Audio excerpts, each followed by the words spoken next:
Hello everyone, welcome to the Watchtower, and today I'm doing a review of the Suicide Squad movie. That's coming up next.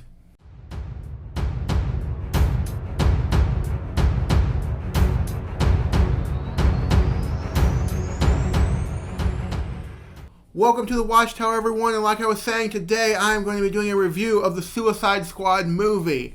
This is going to be a spoiler review, so if you have not seen this movie yet, please click away now, watch it, come back, and see if my thoughts of this thing is right, guys. I did think about doing this unspoiler review, but there was just so much that I want to talk about, some of the issues I have with the film. We're going to spoil stuff, so I decided just to dive in, do a spoiler review, and we're just going to do that now, guys, alright? So we're just going to dive into it now. We're going to talk about what I liked, what I didn't like, what my overall thoughts of this movie were. So let's just do that right now. So overall, I really liked this movie. I thought it was so much fun. It was miles and miles better than the first one. I did not like the first one at all. I thought the first one was a mess of a movie all around. This one was a lot better. This is directed by James Gunn, and it's not connected at all to the first one, so you don't even have to worry about that. You can just watch this one coming fresh. Don't even have to worry about the first one, because this one is completely standalone from the first movie. But it was so much fun. It was dark. It was extremely R-rated. Extremely R-rated, guys. Violence, language, nudity, all that stuff.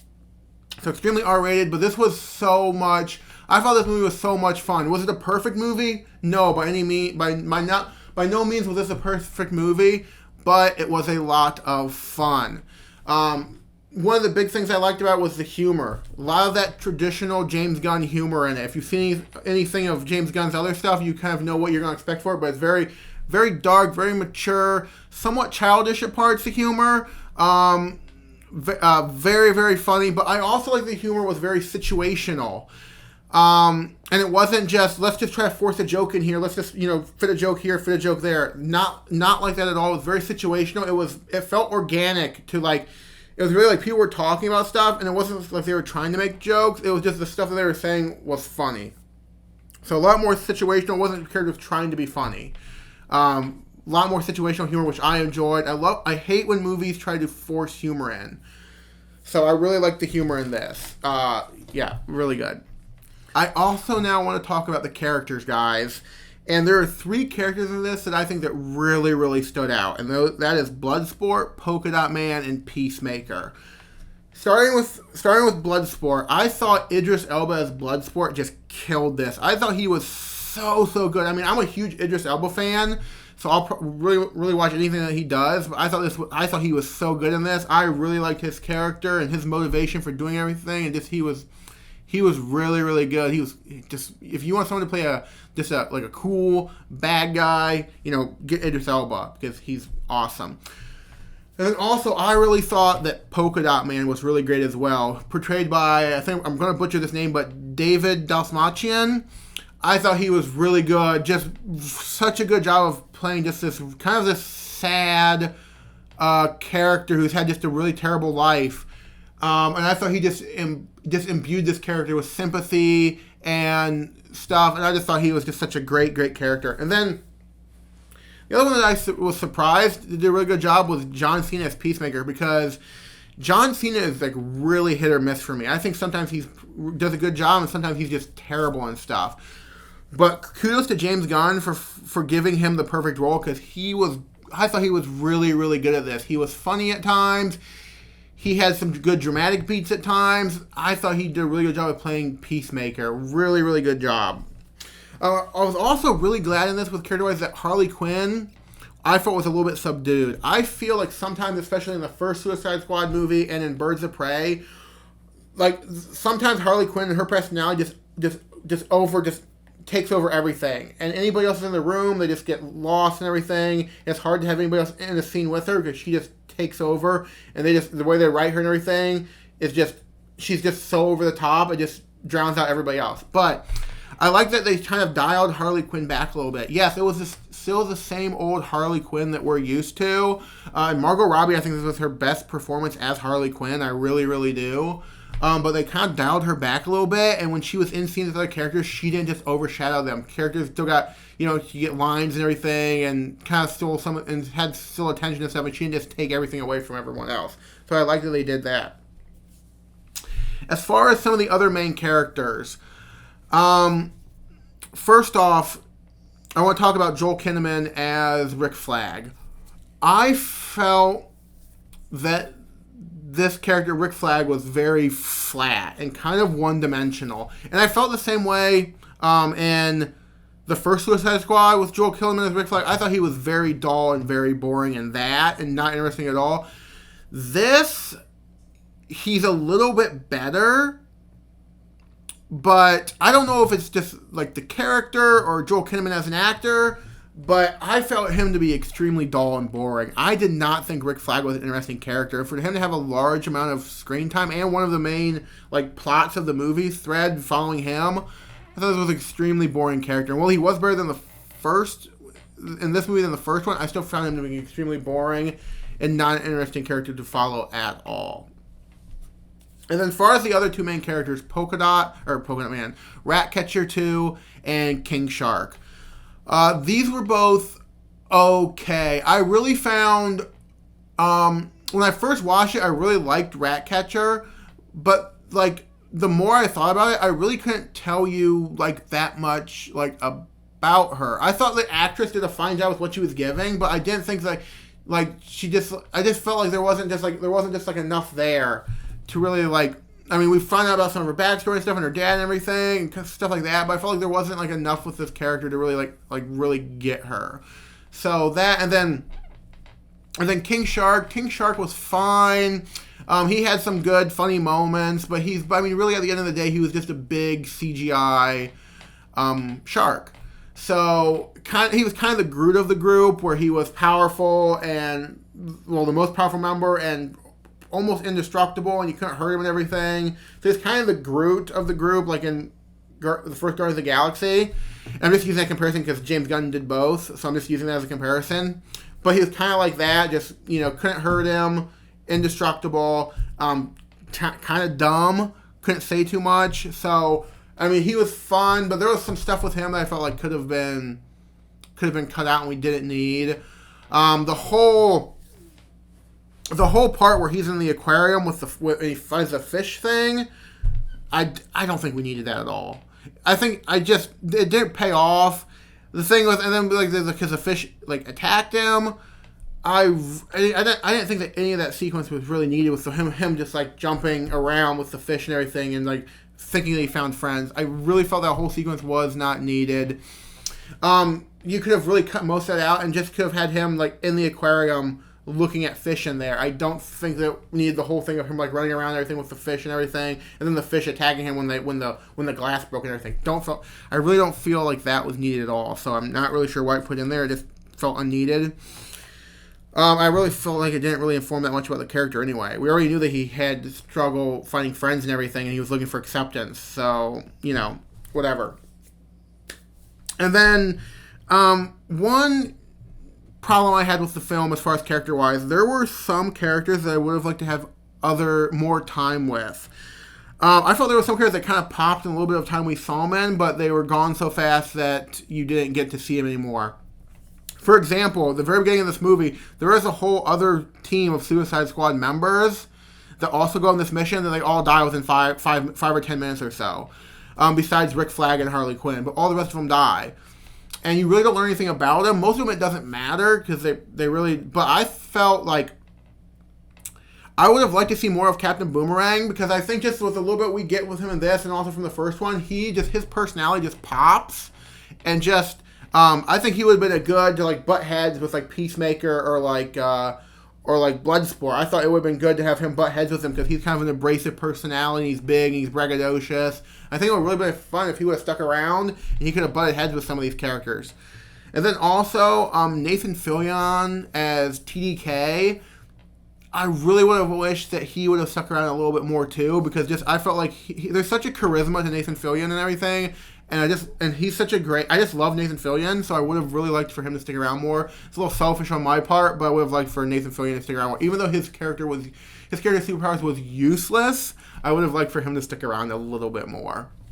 And then something that I wanted to bring up, because I really felt like Michael Rooker got a really, really like bum deal in this, because Michael Rooker is a really, really good actor, and for him, and he played Savant in this, and he played for Savant for about all of 10 minutes. The movie actually starts out from his perspective and everything, and following Savant before he gets killed in the first mission. And I felt you could have got any way to do that. I felt like Michael Rooker is a really, really great actor. He's been in a lot of really, really good stuff, and he really didn't get anything to do in this. And I know that he did it because him and James Gunn are friends and everything, but, you know, I would have liked to see more with Michael Rooker. If you're going to put Michael Rooker in something, have him do more, or just cast somebody else to play Savant. You're just going to kill him real fast. But yeah, so that was a little bit of an issue. Not really a huge issue, but just I felt like they did Michael Rooker dirty, and should be nicer to Michael Rooker. So, but overall, I really liked the characters and everything. There was a few things that didn't stand out for me, just didn't pop, but overall, I really liked the characters.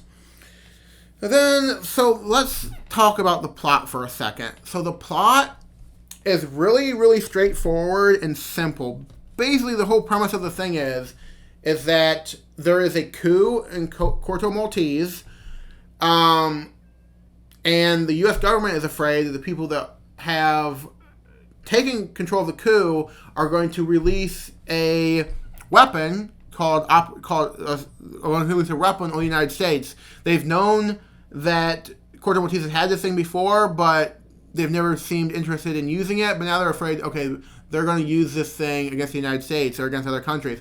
So they send in Task Force X, the Suicide Squad, to take out this thing. This, what they're calling Operation Starfish, which of course we find out is Starro the Conqueror. Pretty straightforward. Pretty straightforward. I think, you could have wrote that. Simple, not too much to go in, pretty much just set it up and just and then if you have really good characters, let the characters just, push the story forward and everything. I felt this started to get unnecessarily complicated in the third act and stuff, and it started to try to do stuff and be a little too cute that it didn't need to do.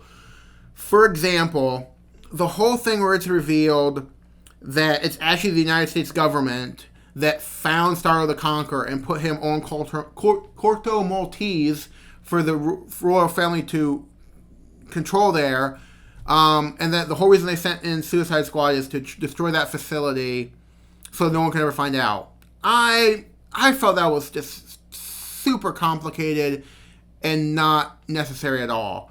You could have had the same beats without adding that. I felt like it was just added so there was this confrontation between Rick Flag and Peacemaker, because Peacemaker had other orders from Amanda Waller to that by any means necessary make sure that no information about the U.S.'s involvement with Operation Starfish gets out of Corto Maltese. And Rick Flag finds out that the government was behind it, and he wants to release all this information, and so I just felt like it was just a thing to have these two guys fight each other and butt heads. And I felt like it really wasn't necessary. I felt like there was another way. If you would have cut out all of that stuff and just have them where they were going to destroy this facility with Starro the Conqueror in it, and he would have still got out, and then this whole thing and everything, we'd have had the same ending. Didn't need all this. Didn't need all this backstabbing. It just was unnecessary. Trying to make it more complicated than it had to be. Not at all necessary. Could have cut all that out. I felt in general this movie was just a tad too long. There were parts of it, stuff that just didn't need to be there. They could have cut some of it out, and they didn't need to be there. Some of the Harley Quinn subplot. I don't think when we're looking at the different, the two different rulers of Corto Maltese after the coup, the first guy, the president, and then the guy after Harley Quinn killed him, and the second guy who took over, we didn't need the whole sequence where he was killing the other guy's birds with burning them. that felt like to show that what this guy's bad and he's evil. We already knew that because he wanted to release Starro on the United States and take over the United States. So we knew bad guy. Hello, that's bad. And then he was torturing Harley Quinn, so we already knew that he was a bad guy. So it didn't feel like all of that was necessary. Some of it was just like not necessary at all. And then I also want to talk about the villains or lack thereof, because I felt like, there's not really like a big bad in this movie, and that's okay. It didn't bother me, but for most part, when you have a superhero movie, you have like some sort of big bad the team's gonna go up against, and there really wasn't that. There was antagonist, but there wasn't really a big bad. I mean, first you had the two different the dictators that took over the country. The first one who died, the Harley Quinn, comes in the second one, but they were pretty much non-factors at all. They both got killed really quickly after being in control, so really not an issue there. They were pretty much not a problem. Then what? You had Starro the Conqueror, but really Starro the Conqueror was a victim in all this as well, because he really was just floating through space, got picked up by astronauts, and then was experimented on for 30 years. So he was pretty much a victim in this as well. Really just wanted to lashing out for people who'd done this to him. So not really a villain there, an antagonist, but not a villain. And then what? The Thinker? The Thinker was like, I don't know, that felt like just like a wasted character to have the Thinker in there. You could have just had any guy that was just like a scientist.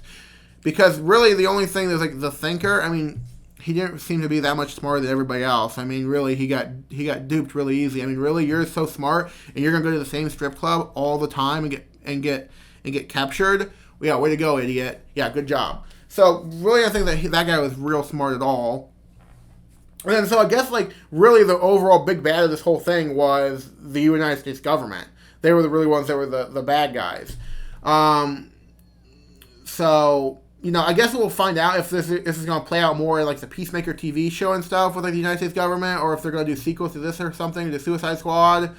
But I just felt like it was completely unnecessary, some of this, and I just felt like there wasn't really a central antagonist. But that, like I said, that didn't bother me. I just wish that the central antagonists they had were a little bit more compelling and interesting, because they really weren't. They were just kind of there to move the story forward, and they weren't real interesting. So that was kind of disappointing they weren't interesting. But like I said, didn't ruin the movie for me. And it might feel like I'm nitpicking this movie and taking it apart, but I did really like this. I really, really enjoyed this. I thought this was so much fun.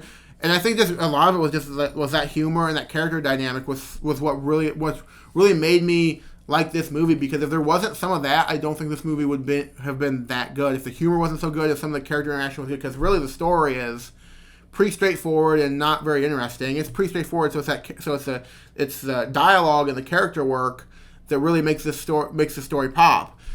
And even this is one other thing that I was kind of it didn't ruin it for me, but I was a little disappointed. There is not there's not any real big action set pieces in this, like there are in some other movies. When I'm thinking we'll just compare it to James Gunn, because James Gunn in Guardians 1 had some big action set pieces. The whole prison sequence when they're escaping prison, the whole sequence when they're on Xandar with the Nova Corps and everything. Those are all big action set pieces that are really, really cool. This one I felt like didn't really have those. There was the one action set piece with Harley Quinn when she was escaping that was really cool, and that was a really cool thing that they did there. I really liked that. Really cool there. The opening, the beach scene, it wasn't really a big action set piece, because everybody just died. For the most part, they really didn't do anything. So I felt like that wasn't really a cool action set piece. And then the other one, the other big one I can think of is at the end with Starro the Conqueror and everything, and just that was pretty good, but there wasn't just a lot of just fighting and everything. They were pretty much just trying to take down a giant starfish who couldn't really fight back. He just had the little smaller fish that he sent out and took control of people, but they weren't really fighting them. And then there was a sequence at Rebel camp with Bloodsport and Peacemaker, where they're taking out all the Rebel fighters, which was fun and was really cool. It's like, each guy like trying to outdo the other one, but it's not like these guys were fighting back because they didn't know they were there. So that would have been, I think it would have been more fun if they were like fighting back and everything and they knew they were there. So yeah, a little disappointed was that there wasn't some bigger, cooler action set pieces, but that again didn't ruin the movie for me. I really enjoyed this movie. I highly encourage you guys to go out and see it. This has some really great character work. It is really, really funny. It is, like I said before, it is really, really R-rated, guys. So please use caution there.